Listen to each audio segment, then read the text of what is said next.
Je veux dire, ça, pour moi, c'est quelque chose de... c'est comme ça que ça devrait être chez nous, déjà, parce que c'est de faire attention aux ambiances, ce qu'on avait vu à Bassignac aussi. Hein. Bon, vous voyez, c'est un lieu, déjà. Euh, euh, et, mais après, qu'est-ce qu'on y fait? Je veux dire, donc, on y amène Dieu, on y amène le Seigneur, on le maintient. Alors donc, ça, oui, la qualité de vie que l'on doit avoir. Alors après, on peut avoir aussi des espaces, c'est-à-dire chez nous, si bon, on partage avec d'autres qui ne sont pas dans la même expression, on peut avoir des espaces que l'on consacre à ça. D'accord?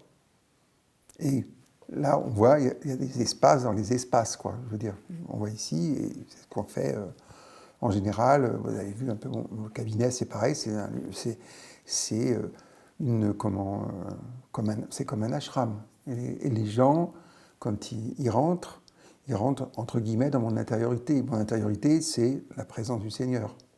Je veux dire, automatiquement. Donc après, il se passe ce qui se passe.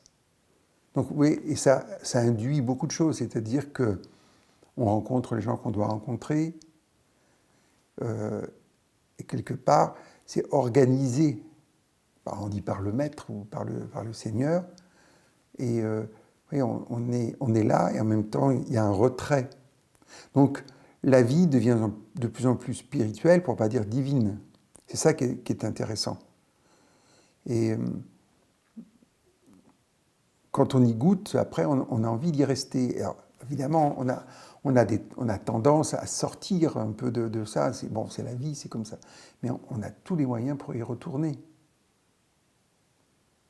Et voilà, et notre lieu de travail, voilà, si on est avec des gens, si on a un bureau, ben, il faut que le bureau soit le centre voilà, pour la présence.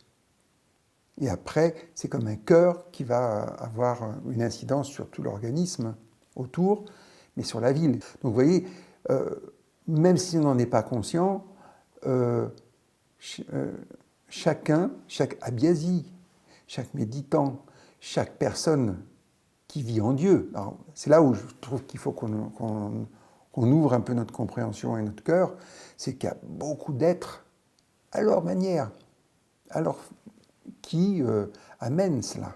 Donc il faut aussi, je dirais, à la manière des anges, il y a des moments, il faut qu'on soit à l'unisson avec eux. Et qu'on arrête d'être mon papa, c'est le plus fort, ma maman la plus belle.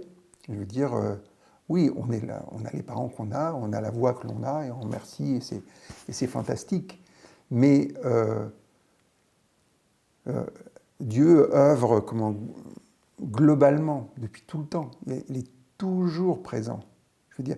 Et donc, la manière d'être avec lui, c'est on le sollicite et on vit avec. Et vous avez vu qu'il ne s'impose pas. Jamais. Donc, si nous, on ouvre notre cœur, si on ouvre nos espaces intérieurs et nos espaces de vie, alors ça devient pour lui vraiment voilà, des points d'énergie, des points de passage pour ce travail spirituel, pour cette purification, pour cette spiritualisation. Donc, et ce n'est pas une question de quantité. Comme Baboudji disait,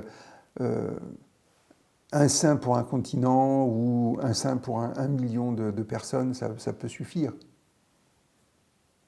Mais c'est quoi un saint? C'est quelqu'un qui est avec Dieu. Après, il y a différents types de sainteté. On n'en a rien à faire. On n'a pas besoin. Ça, c'est les gens extérieurs qui qualifient. Celui ou celle qui est avec Dieu est avec Dieu. Et à ce moment-là, ça passe.